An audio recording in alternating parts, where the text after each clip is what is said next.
Welcome to the channel. Today we're going to be going over how to repair a broken sprinkler head. Let's say you were in the backyard and you just kicked it and it broke off in the ground at the threads. Well, we're going to show you how to fix that and what tools you're going to need. Obviously, you're here because you want to save money or you just want to learn how to do things yourself. Make sure you like and subscribe because this is what we do and we want to keep bringing you similar content, so help support our channel. All right, let's begin. So you can see this sprinkler head, my dumbass tripped over it, so I kicked it, and the riser snapped in half, and the threads are still stuck in the supply pipe. We're gonna use this handy nipple extractor to get those broken threads out of the supply pipe. You can pick this up at any local hardware store, but I'm gonna put a link in the description so you can purchase it directly through me. I will get a small commission, which is gonna help me make more videos like this to help you. So normally you would dig around the sprinkler head to give yourself some room to work, but this time I guess I decided to do things the hard way for some reason. Make sure you get the nipple extractor seated in there good, and then it's gonna take some force. So put some good downward pressure on it. You might need a second hand like I did here, and really just work it. You'll feel it once it starts giving. This is literally the hardest part of the job. It's gonna take some elbow grease, but you'll get it. Look at my hair shadow. That's exactly why you don't see my face in this video.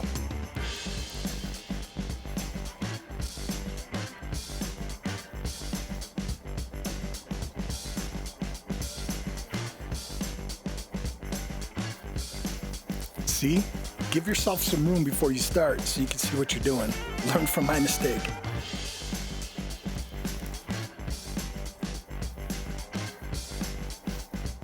You can tell it's getting real easy now. So it's just about out. There we go. That's the part that broke off in the supply line.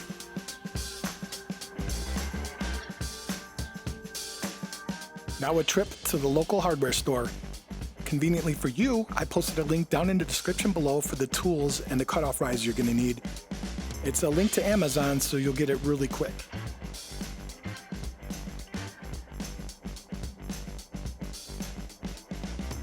Once you have everything you need, you're going to figure out what length you're going to need to cut that riser off. Make sure you clean those threads out really good. Blow out the little grass in there, whatever debris. You want a nice, clean, tight connection. So go ahead and screw it in and then place it in the hole and determine what height you're going to need and where you're going to have to cut it off at. Just take a look at your other sprinkler heads to get an idea of how far it sticks above the ground, and kind of figure it out from there.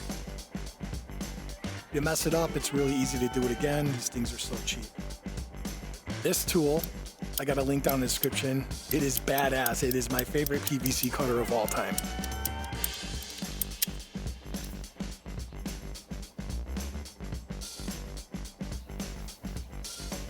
Once you got it just the right size, go ahead and stick it in a hole, then screw it.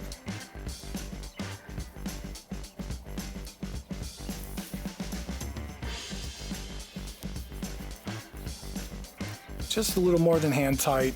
And then what you're gonna wanna do is bleed any of the debris that's in there so it doesn't clog up the filter and restrict your water flow.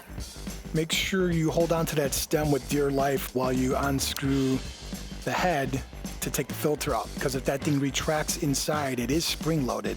It is a major pain in the ass to get it out. So once you remove the filter, put the head back on, and then you can let it snap back into place.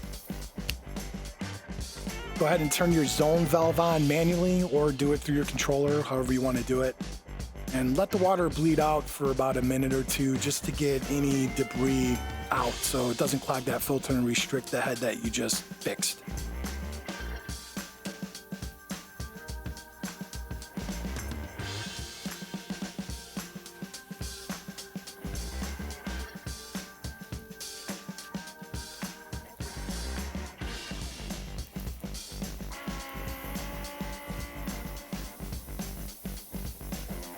Once you feel satisfied with that, you can go ahead and turn the water back off and then put the filter back in.